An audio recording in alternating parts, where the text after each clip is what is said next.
Nessa noite eu vou continuar falando sobre o Evangelho. Quem estava aqui semana passada? Quem não estava? Eu falei sobre que o Evangelho transforma. E talvez você viu um vídeo, talvez você viu algo. Eu não sei de onde eu tirei o agro, o pop, o tech, mas eu sei que eu falei que o Evangelho é transformação, amém? Amém? E essa noite eu quero falar para vocês quem é a pessoa principal do Evangelho. A pessoa principal do Evangelho se chama Jesus Cristo de Nazaré. Você não serve a igreja Nova Aliança, você não serve o louvor, você serve a uma pessoa que nós servimos em comum, que se chama Jesus Cristo. E nessa noite eu queria compartilhar a história de uma igreja que estava localizada em uma região. E nessa região era uma região marítima. E a carta de 1 Coríntios, 2 Coríntios foi escrito nessa época. Eles estavam em um lugar que era uma região marítima. E eles estavam, sabe, eu terminei o culto orando isso semana passada. E era um lugar que se movimentava muita gente. Então tinha muita igreja, tinha muita gente, muito comércio. Pessoas iam, pessoas vinham. E sabe, e o apóstolo Paulo, alguém escreve, alguns acreditam que foi Sóstenes, e ele escreve para Paulo, e eles dizem assim: olha, o negócio aqui está complicado, Joaquim. As pessoas que você pregou o Evangelho, quando você veio ou passou, eles estão se pervertendo. Eles abandonaram a fé, eles abandonaram a igreja, eles estão se apegando ao conhecimento, eles estão tirando Jesus Cristo do centro, e eles estão se apegando ao conforto, eles estão se apegando ao conhecimento, eles estão se apegando aos deuses eróticos da época, eles estão tirando Deus e Jesus Cristo verdadeiramente do centro. Então você precisa escrever urgentemente para eles. Então Paulo começa a escrever, e eu quero compartilhar isso para vocês hoje. 1 Coríntios 2, versículo de 1 a 5.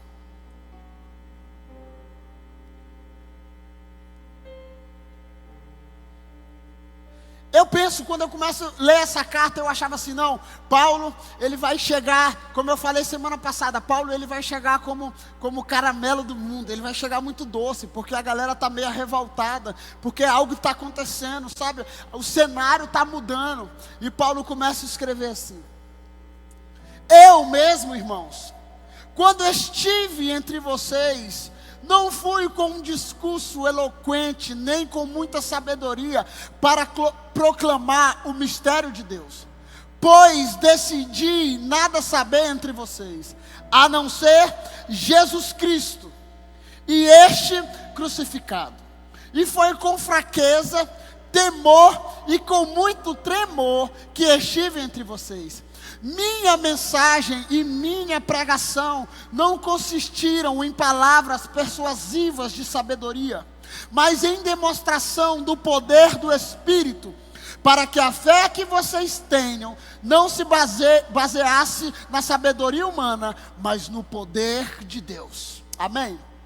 Então Paulo começa a escrever, e ele diz assim: olha, quando eu estive com vocês, eu não fui com palavras lindas, eu não fui com os deuses da época de vocês, porque vocês estão abandonando Cristo, vocês estão abandonando a verdade. Sabe por quê? Pelo conhecimento, o gnosticismo.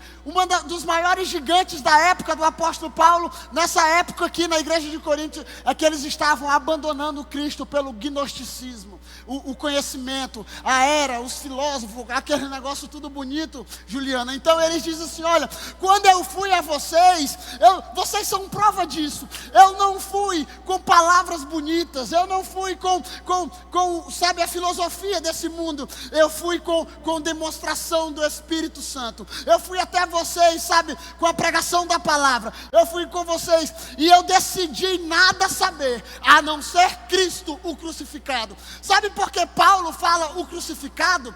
Porque eles abandonaram Cristo, e eles diziam entre si assim: rapaz, os caras estão abandonando Cristo. Mas esse Cristo aí é fraco.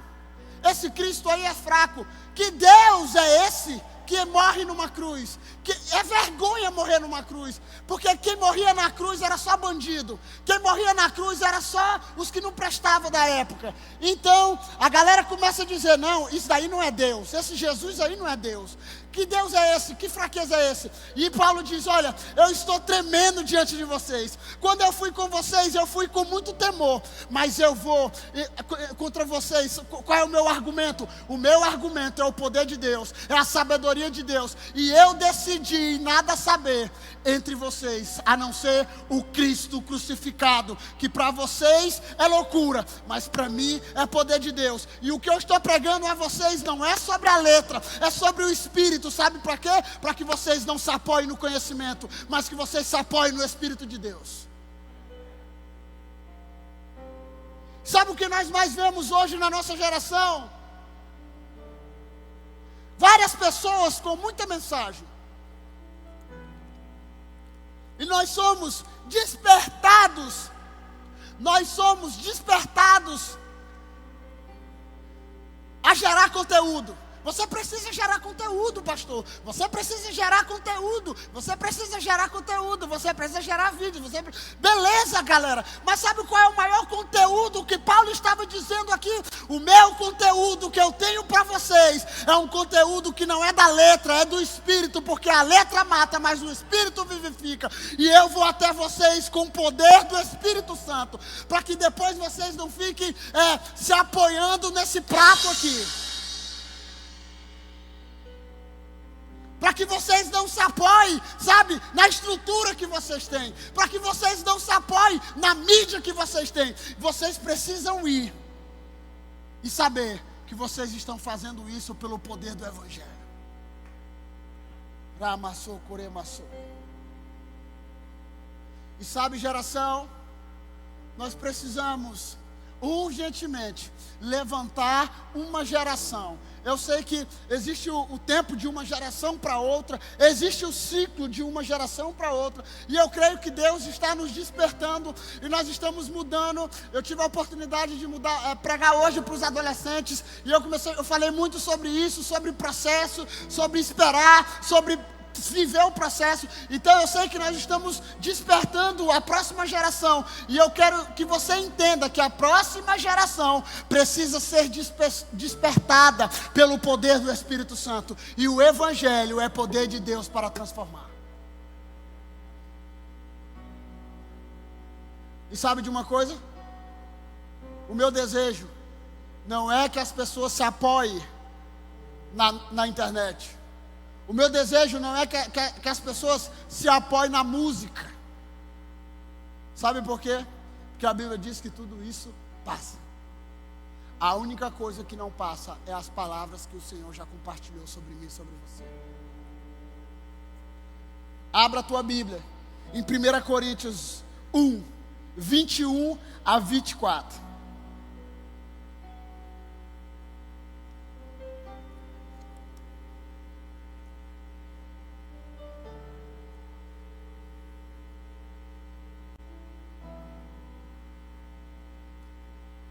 A palavra do Senhor diz assim: visto que na sabedoria de Deus o mundo não o conheceu, por meio da sabedoria humana, agradou a Deus salvar aqueles que creram por meio da loucura da pregação. Os judeus pedem sinais milagrosos, e os gregos procuram sabedoria. Nós, porém, pregamos Cristo crucificado, o qual de fato é escândalo para os judeus e loucura para o gentio, mas para os que foram chamados, tanto judeus como gregos, Cristo é o poder de Deus e a sabedoria de Deus. Quem é o poder de Deus, irmão? Quem é o poder de Deus? Quem é o poder de Deus? Cristo é o poder de Deus. E Paulo diz assim: olha, os judeus estão pedindo sinais. Quem é ele mesmo? Os gregos estão se apoiando no conhecimento, outros estão se apoiando na sabedoria humana. Paulo diz assim: olha, Deus quis que aqueles que fossem salvos pela pregação do Evangelho, que para muitos é loucura, mas para nós é poder de Deus. Então, Aliança Jovem, olha aqui para mim, o Evangelho é o poder de Deus, o Evangelho é uma pessoa, o Evangelho e a sabedoria de Deus, e o poder de Deus consiste em uma pessoa, Jesus Cristo, o ressurreto.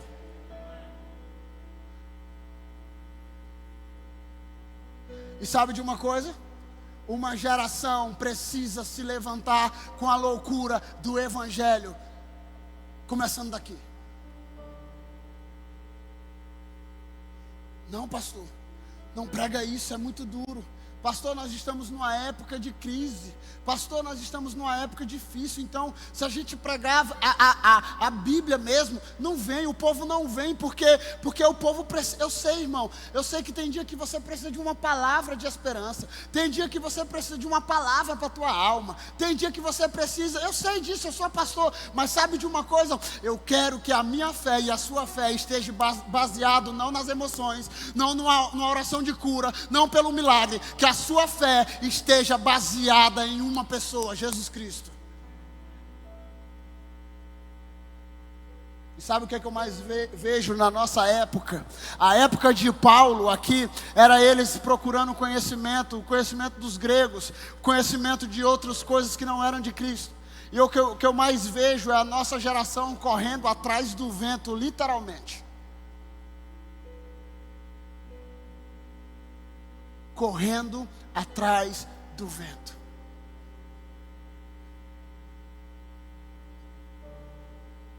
Quando eu falei isso para os adolescentes, quando saiu a fake news no meu nome, aqui na cidade, dizendo que eu tinha roubado uma mulher, eu comecei a rir minha esposa ficou zangada e eu comecei a rir. E eu comecei a rir. Sabe por quê? Porque nós estamos acostumados ao quê? Mexeram no meu caráter, mexeram na minha. Daí não vale nada diante de Deus, sabe por quê? Porque Deus disse que nós seríamos perseguidos. Eu falei semana passada, tem muita gente querendo ser o caramelo do mundo. Ele é agradável para todo mundo, ele não machuca ninguém. A mensagem dele é sempre doce. Ele não tem palavras, não, você não pode caminhar com palavras negativas, só positivas. Você precisa ser uma pessoa politicamente correta. Não, pastor, não prega sobre isso, porque isso não dá ibope, não dá. Como diz o Juliano Som, isso não é pop. O apóstolo Paulo estava numa situação pior que nós. E sabe como ele pregou o Evangelho? Com poder e glória, ao ponto de entregar a sua vida. E sabe o que me toca? É que depois de ele sofrer chicotes, açoites, você vê Paulo pregando o Evangelho com força e com temor. Ele começa a escrever a carta de Filipenses, e o nome dessa carta significa a alegria do Senhor, a fonte do Senhor. Sabe como o apóstolo Paulo está? Ele está preso. Algumas histórias dizem que ele estava com aquela corrente nos pés, e ele está dizendo: alegre-se, alegre-se. Alegre-se na esperança, alegre-se, alegre-se, alegre-se. Outro dia, a nossa geração está com emprego, está com carro, está de moto, está com a vida confortável, está com emprego, está com tudo, e nós temos que ficar 24 horas dizendo: alegre-se, alegre-se, alegre-se. Enquanto o apóstolo Paulo estava preso nas correntes que me prendem, alegre-se. Mas a galera está pregando o Evangelho com a motivação errada. Que continue, sabe por quê? Porque a fé que vocês têm criado no Senhor tem alcançado mais pessoas aí. E por causa dos meus sofrimentos, o Evangelho está sendo pregado, e ele é poder de Deus. Eu falei para os adolescentes: nós fomos ensinados a não sofrer, irmãos. Os nossos pais nos ensinaram a não sofrer, porque eles sofreram demais. Aí dizem: não, vamos ajudar o menino para ele não sofrer demais.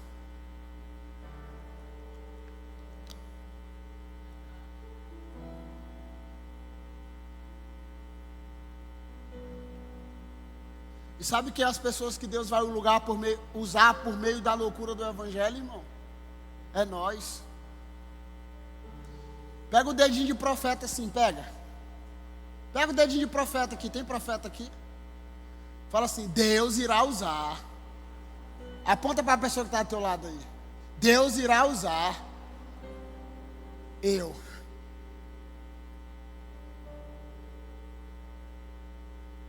E sabe de uma coisa? Algumas vezes, e a maioria das vezes, você não vai ser aplaudido. Outras vezes, você não vai ser. Sabe por quê? Porque o evangelho verdadeiro não é glamuroso. Eu falei da cultura pop semana passada. Eu falei semana passada que na nossa geração, os sinônimos de homens de Deus eram pessoas que estavam entrando no futebol, sim ou não? Sim ou não? Baby Consuelo que se converteu. Kaká que se converteu. Então, há 15, 20 anos, há 30 anos atrás, não era legal ser crente. Depois se tornou legal ser crente. As pessoas começaram até a botar no currículo, crente. A gente aqui, a Carol sabe, tem gente que manda patrões, olha, eu estou precisando de um funcionário, que ele seja crente. Aí eu falei, tá lascado. Porque se for uns crentes que tem hoje aí. Por quê, irmãos? Porque hoje é bom ser crente. Sim ou não? É bom ser crente, irmão. Deixa eu ver na internet, tem um nível de crente que faz tudo. Então é bom ser crente. Algumas pessoas vêm aqui nessa igreja porque dizem, não, eu vou para a Nova Aliança, que lá pode tudo.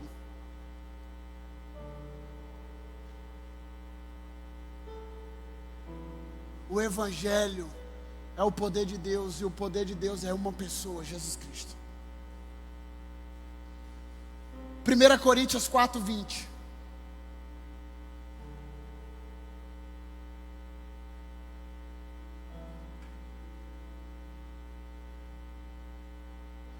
Pois o reino de Deus não consiste em palavras, mas em quê? Em quê? Em que, irmãos?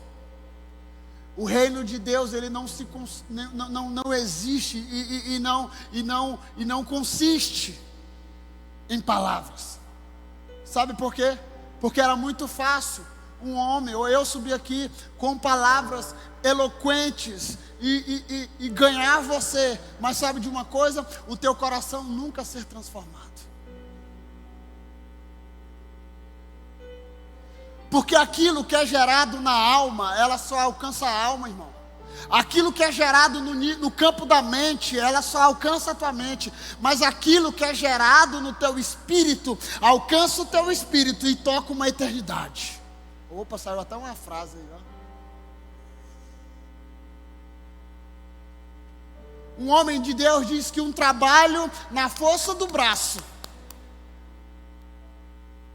dura muito tempo.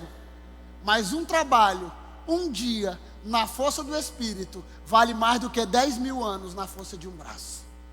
Aquilo que o Espírito Santo, tu já viu, a gente vai pregar para um cara e começa a orar e fala de Jesus para ele, e fala, Jesus tem um plano na tua vida, Jesus quer mudar teu coração. Aí a gente se escalpela para falar de Jesus para o cara. Aí o Espírito Santo fala assim, diz para ele que ele está com um problema assim, assim, assado, e eu estou entrando hoje. Aí a gente fala, olha, o Espírito Santo falou para mim agora que tu está desse jeito. Ah, quem foi que te disse? Foi minha mãe. Foi o Espírito. E naquela hora o Espírito entra e transforma aquilo que eu passei horas para trabalhar. O Espírito Santo fez em segundos. Sabe por quê? Porque é sobre ele, não sobre nós.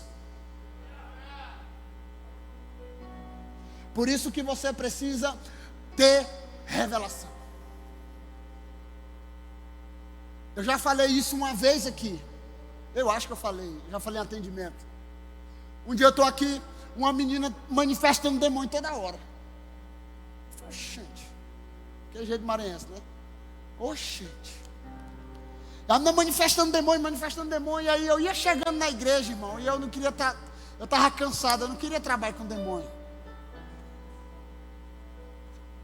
E eu entrei, a menina falou assim, pastor, tem uma menina demoniada, já orou faz hora. Eu falei, misericórdia. Eu já olhei assim, já fiz aquela autoanálise, né? Senhor, se tem um pecado em mim, está perdoado, em nome de Jesus, eu te confesso agora, Senhor, eu não vou passar vergonha aqui. Irmão, nós começamos a orar por essa menina. E começamos a orar. E começamos a orar. E começamos a orar e nada. E eu falei, misericórdia, será que... Senhor, coloca fogo nas minhas mãos. Não, irmão, eu comecei a orar por ela e comecei a sentir um gosto de sangue na boca. Gosto de sangue. O que é que tem a ver gosto de sangue? Aí eu rodeei, né? Falei, minha filha, como é que anda a tua vida espiritual? Tá fraca, pastor. Aí o demônio voltava de novo. Aí agora vai ser difícil eu fazer entrevista aqui. Eu vou virar pastor, vou ficar lá a boca aqui. Fazer interrogatório para demônio aqui. Aí eu falei, minha filha, bora lá. Como é que tá a tua vida espiritual? Tá ruim. Como é que tá teu dízimo? Ah, pastor, não estou dando dízimo de jeito nenhum. Falei, opa. Como é que anda a tua vida? Aí ela começou a chorar e dizer, pastor, só nesse mês, eu acabei de receber meu salário, e eu ia saindo do lugar do trabalho e roubaram meu dinheiro todinho. Eu falei, misericórdia. Roubaram meu celular ontem. Eu falei, misericórdia. Aí eu falei assim, eu vou jogar aqui. O Espírito Santo de Deus falou para mim, eu falei para ela assim, minha filha, deixa eu te fazer uma pergunta. Com todo carinho. Eu pedi para o pessoal sair da sala, ficou só eu e ela, eu acho que minha esposa, tu estava no dia. Aí eu, aqui na sala de oração, e eu falei assim, minha filha, você já abortou?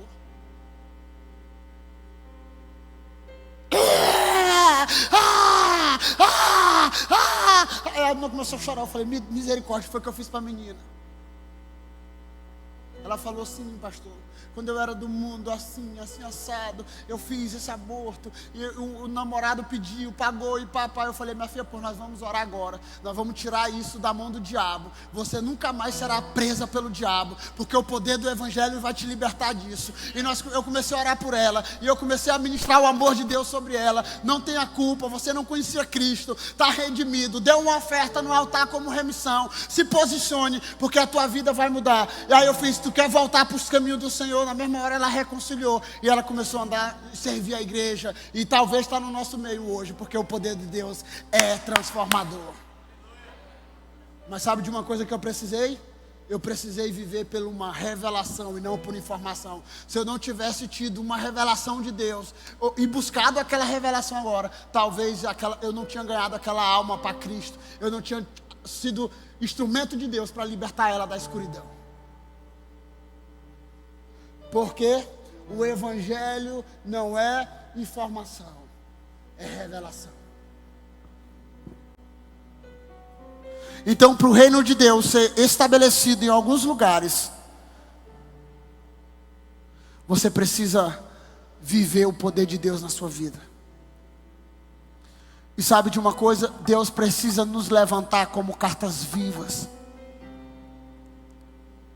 Deus precisa nos levantar como cartas vivas. Diga para a pessoa que está ao teu lado, Deus precisa nos levantar como cartas vivas.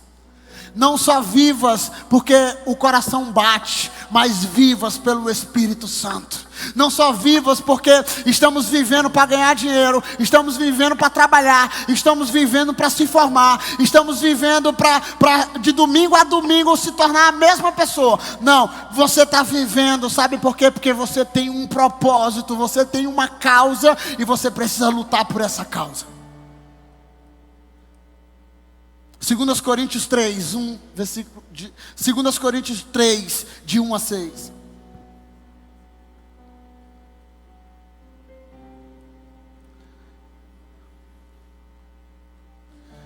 Será que com isso estamos começando a nos recomendar a nós mesmos novamente?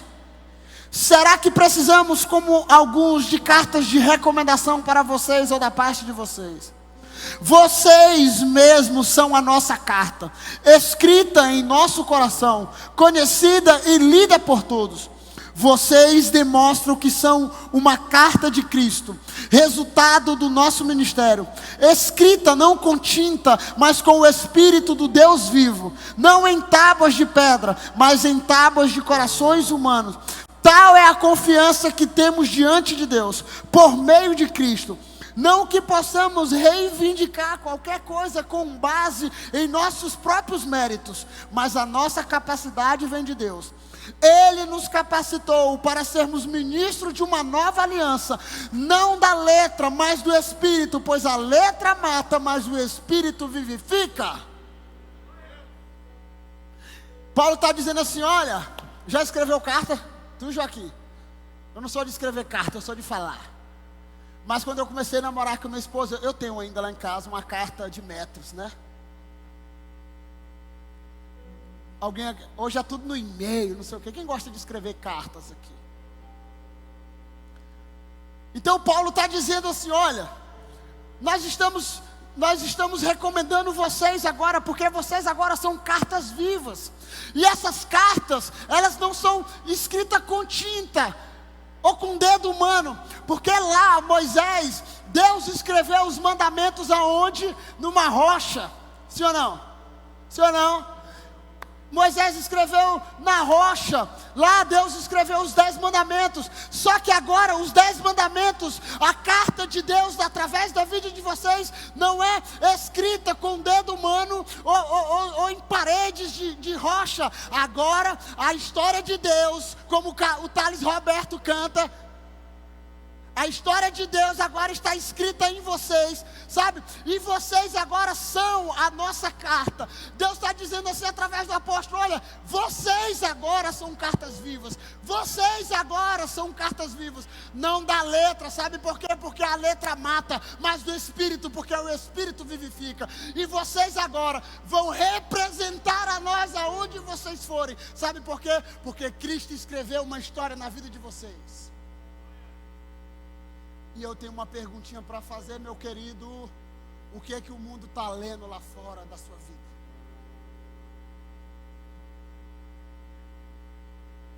Será que o mundo está lendo que você é um crente avarento? Será que o mundo está lendo lá fora que você é um crente egoísta? Será que o mundo está lendo lá fora que você é um crente que só busca Deus através das suas mãos e não do seu coração? Você é uma carta viva. Hoje não tanto, mas antigamente, quando o Joaquim era de outra igreja, mas a Camila, né? A Camila e o Joaquim eram de outra igreja. Eles vieram para a Nova Aliança. A primeira coisa que eles iriam antigamente era trazer o quê? Uma carta de recomendação. E essa carta o pastor Nonato ia ler. E se o pastor dele fosse um pastor mesmo de Deus, ele dizia assim: o Joaquim é gente boa, só bate na Camila de vez em quando. Mentira, brincadeira. Porque ele recomendava e dizia: ó, o Joaquim precisa mudar em algumas áreas aqui. Esse rapazinho veio também de Paragominas, mas essa moça aqui, ele é gente boa.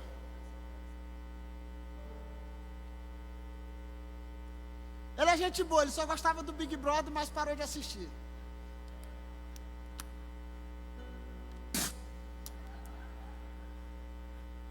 Oh, Jesus, desculpa.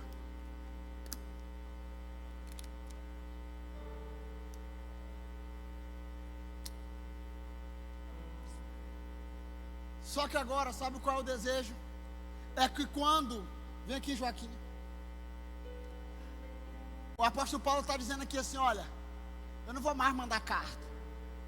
Você agora é a carta.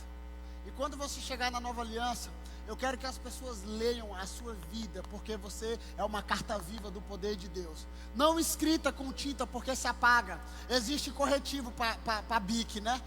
Mas aqui dentro, nas paredes de carne do teu coração. Deus escreveu uma história e as pessoas precisam ler essa história na sua vida. Vá e dê frutos, frutos que permaneçam. O que as pessoas estão lendo sobre a sua vida? E sabe qual é a coisa que um pastor fica meio em crise? Eu já perguntei para várias pessoas. Cara, o culto sábado foi poderoso. Que palavra, pastor. Que palavra, meu pastor. O que foi que Deus falou contigo? Cri, cri, cri, cri, cri. O que foi que Jesus falou para ti assim? Olha, pastor, Deus falou comigo que eu preciso me posicionar nessa área, nessa área, nessa área, nessa área, nessa área. Uau! Como eu falei, eu terminei a frase do culto passado dizendo: se você procura uma religião confortável, eu te aconselho, não venha para o Evangelho. C.S. Lewis.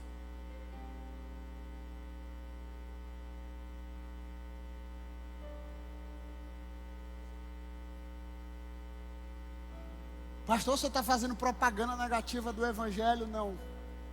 Eu estou fazendo e dizendo que o Evangelho é poder de Deus para transformar.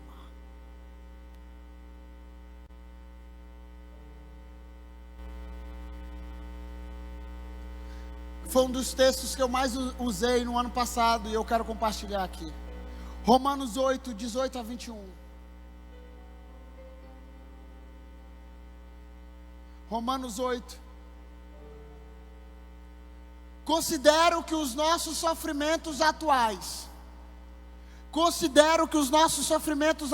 não podem ser comparados com a glória que em nós será revelada. A natureza criada aguarda com grande expectativa que os filhos de Deus sejam revelados, pois ela foi submetida à inutilidade, não pela sua própria escolha, mas por causa da vontade daquele que a sujeitou, na esperança de que a própria natureza criada será libertada da escravidão, da decadência em que se encontra, recebendo a gloriosa liberdade dos filhos de Deus. E sabe de uma coisa, irmão? Quando é que nós seremos revelados? Existe um questionamento numa música da banda 9 Graus. A música Eu Quero Ser a Resposta. E ele diz assim: muitos de nós, em vez de sermos resposta para o mundo, nós temos sido questionamento. Muitos de nós, em vez de sermos a resposta, nós temos sido questionamento. Meu Deus, que crente é esse? O que é que esse cara está fazendo? Mas sabe de uma coisa? A Bíblia diz que os sofrimentos, eu sei, irmãos, que nós estamos passando em dias de sofrimento.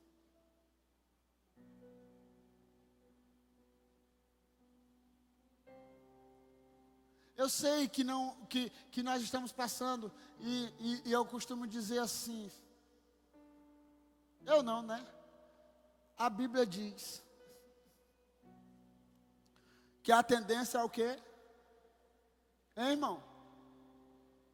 A tendência é o quê?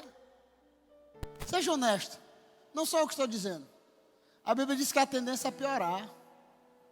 Nos últimos dias, rumores de guerra, tempestade. Ontem, eu estava dirigindo o carro e me veio um questionamento. É sofrido, irmão. É sofrido. Olha na história do Bruno Covas, né?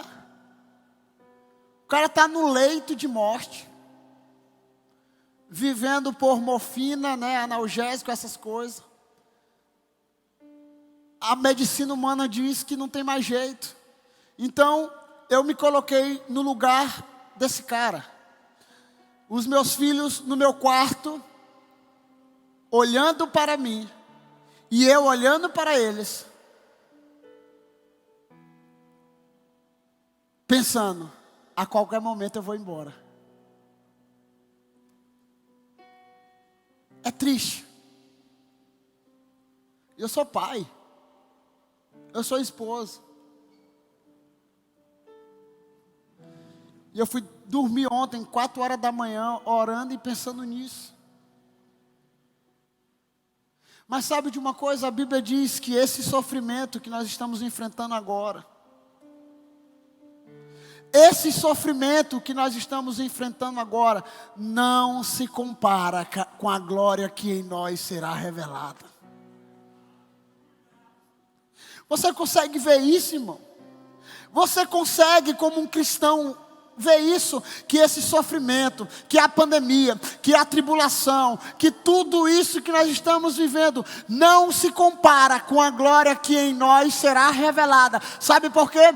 Porque a criação espera com grandes expectativas que os filhos se levantem. A criação aguarda com grande expectativa que eu e você sejamos uma carta de Deus lá fora, sendo lida por todos.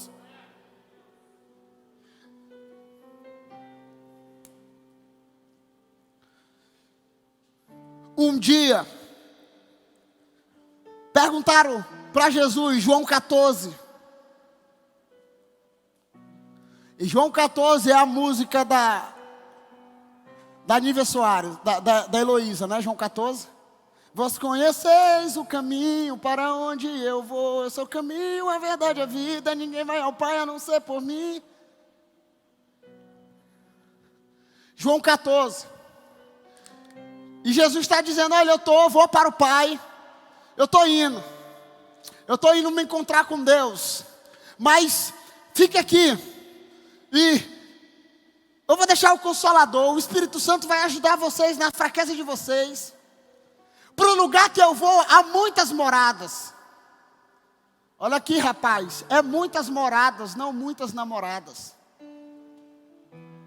Amém? Amém? Amém?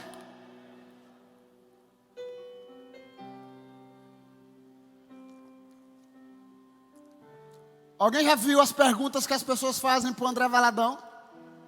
Um monte de crente dizendo, eu tenho uma namorada, mas sou casado e tenho outra. Eu estou namorando com o líder do louvor, com o ministro do louvor. Misericórdia, Jesus. Sim ou não? Estou mentindo? Hein? Que nível é que nós estamos vivendo em Deus, irmão? Filipe chega para Jesus e diz assim, como é que eu sei que eu vou estar com o Pai? Como é que eu sei que eu vou caminhar com o Pai? Como é que eu sei, pastor? Como é que eu sei? Jesus diz para eles assim, disse Filipe, Senhor, mostra-nos o Pai, e isso nos basta. Jesus respondeu, vocês não me conhecem?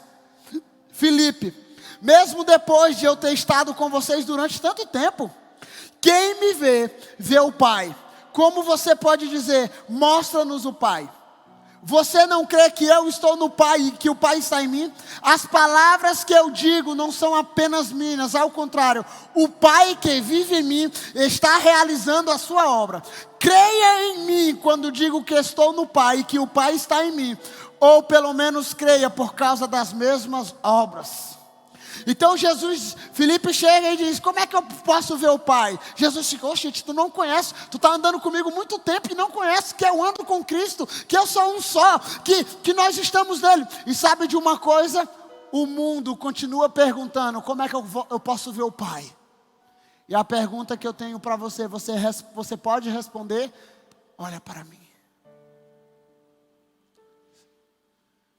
Mostra-me o Pai, por favor. Mostra-me o Pai, por favor. Filipe disse, Jesus disse, quando você olha para mim, você vê o Pai.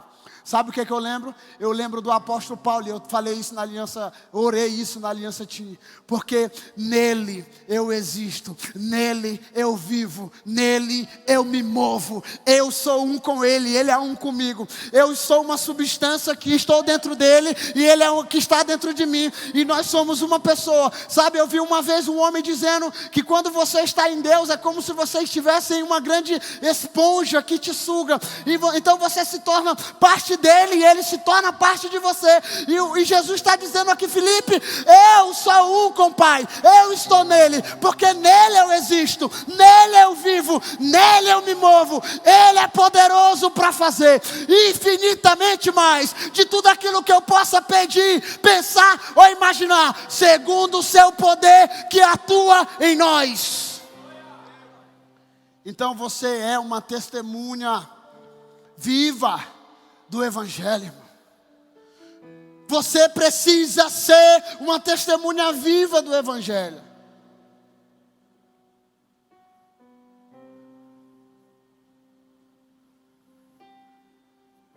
E sabe de uma coisa? Existem os mensageiros fiéis e existem os mensageiros infiéis.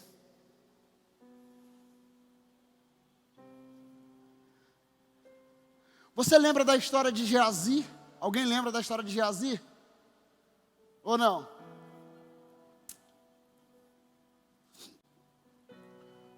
Naamã, um grande oficial, está com lepra. Quem lembra da história? Naamã está com lepra. E Naamã diz assim, fala com o profeta. Fala com o profeta, porque eu sou muito importante. Eu quero que o profeta venha aqui falar comigo, porque eu quero ser curado. Aí uma serva dele diz, eu conheço um profeta. Ele ora e Deus responde, traz ele lá, Eliseu. E aí Eliseu, a menina chega e diz assim, Eliseu, tem um oficial da guarda, um capitão muito importante que está com lepra. Vai lá onde ele está te chamando para ir onde ele. O que Eliseu diz? Diz para ele que eu não vou. Já mexeu no orgulho do oficial.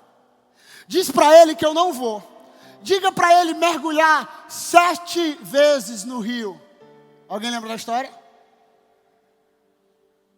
Quando a menina chega para o oficial fica doido. Naamã diz, quem é esse cara que pensa com quem ele está falando? Ele manda eu mergulhar naquele rio, sendo que nós temos o melhor rio do Brasil, do mundo. Quem é ele? Ele falou, vai lá moço, mergulha. E ele mergulhou, foi curado da lepra. Sim ou não? Automaticamente.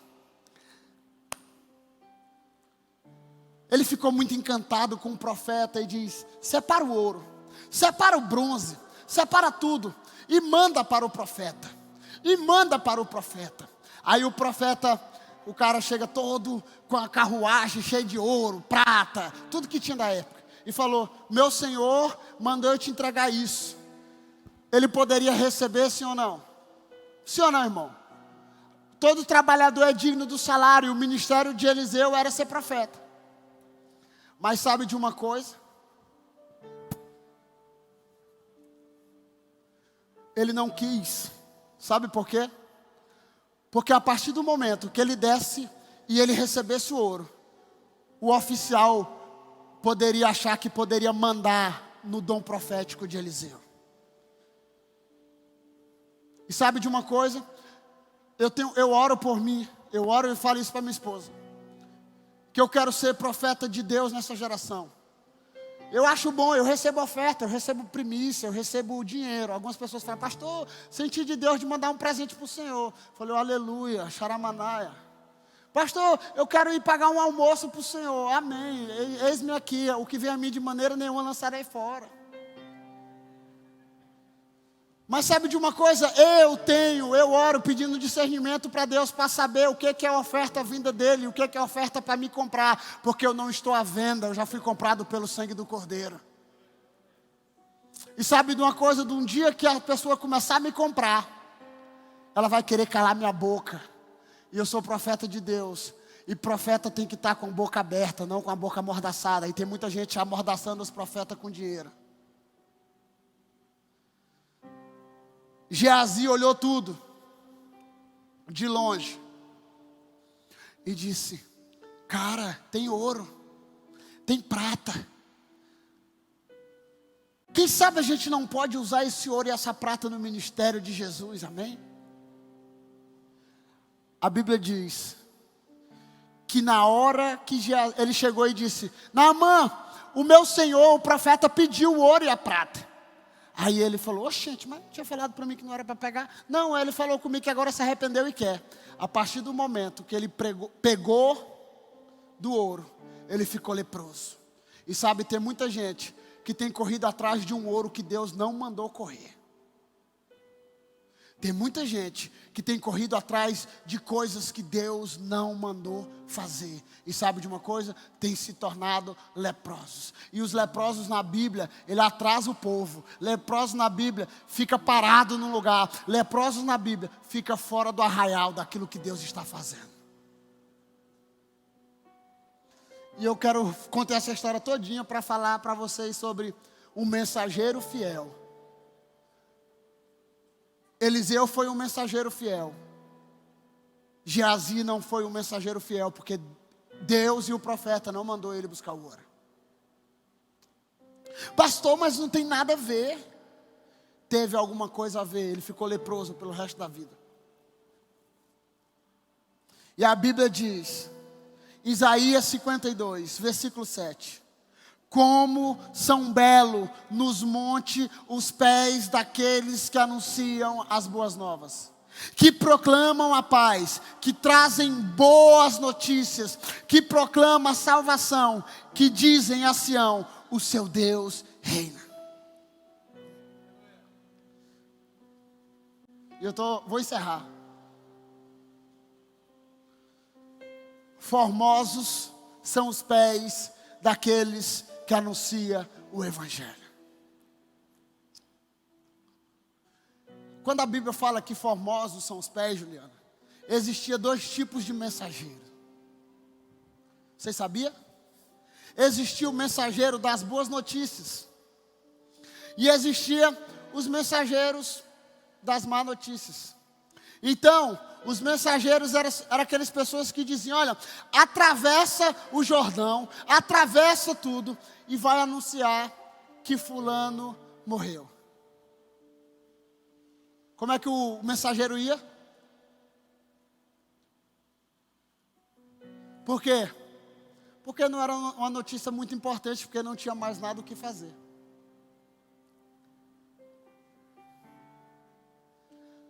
Mas quando era mensageiro de uma boa notícia, sabe como é que ele ia? Alguém sabe? Alguém sabe? Lembra do Papaléguas? Ele saía nos montes, correndo para todos os lugares, para anunciar. E a Bíblia diz, ela nos compara, eu e você, como formosos, como belo os pés daqueles que anunciam o Evangelho. Então, você é uma testemunha fiel do Evangelho, e você precisa ter os pés velozes para anunciar as boas novas. Eu te pergunto, como andam os teus pés?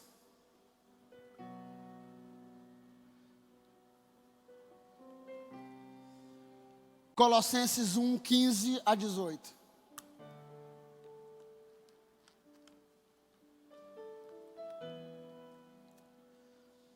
Ele é a imagem do Deus invisível, o primogênito sobre toda a criação. Pois nele foram criadas todas as coisas, nos céus e na terra, as visíveis e as invisíveis, sejam tronos, sejam soberanias, poderes ou autoridades, todas as coisas, e nele tudo subsiste. Ele é a cabeça do corpo, que é a igreja, é o princípio, é o primogênito dentre os mortos, para que em tudo tenha a supremacia. Colossenses 1, 27. A ele quis Deus dar a conhecer entre os gentios a gloriosa riqueza desse ministério, que Cristo em vocês é a esperança da glória. E para encerrar hoje, eu quero acabar essa série falando sobre isso. Romanos 1, versículo 16 a 17.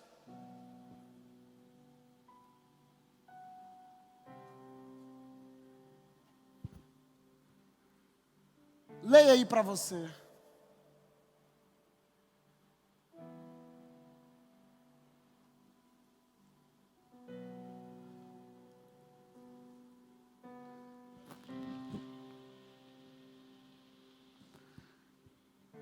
não me envergonho do Evangelho, porque é poder de Deus para a salvação de todo aquele que nele crê, primeiro do judeu, depois do grego, porque no Evangelho é revelado a justiça de Deus, uma justiça que é do princípio ao fim pela fé, como está escrito, o justo viverá pela fé. A Milena começou falando de Hebreus, que nós não somos daqueles que retrocedem, e esse texto fala disso também, que o justo viverá pela fé. Então, não me envergonho do Evangelho. Fique em pé.